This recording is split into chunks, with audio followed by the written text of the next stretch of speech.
भैया हम भोजपुरी गायक समर सिंह रउआ सबके प्रणाम करता नहीं और ये साल के चैता प्रगति फिल्म से प्रस्तुत कर रहा बानी। आशा ना पूर्ण विश्वास बाकी रउआ सबके पसंद है। चैत में होले गरमिया हो, चैत में होले गरमिया ना डोले पवना वाला।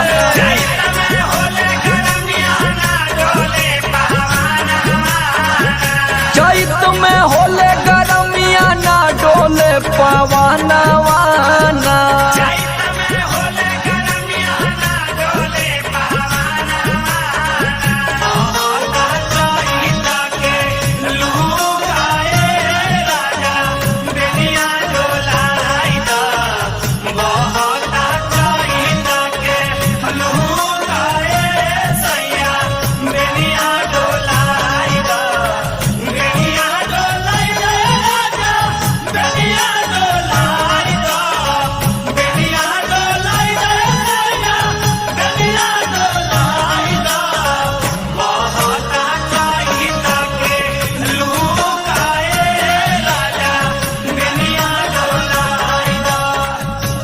एकत घाम के तपैया दूजे गेहूं के कटैया।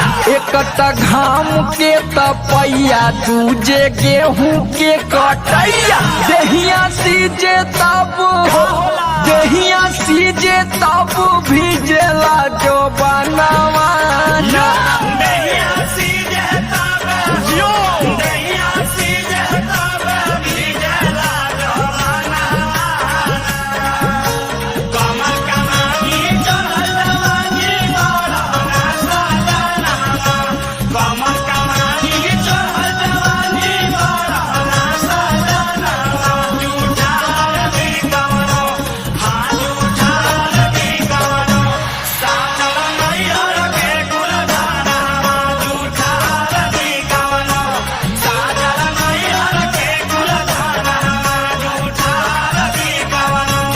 बाटे चढ़ली जवानी बहुते होताटे परेशानी। बाटे चढ़ली जवानी बहुते होता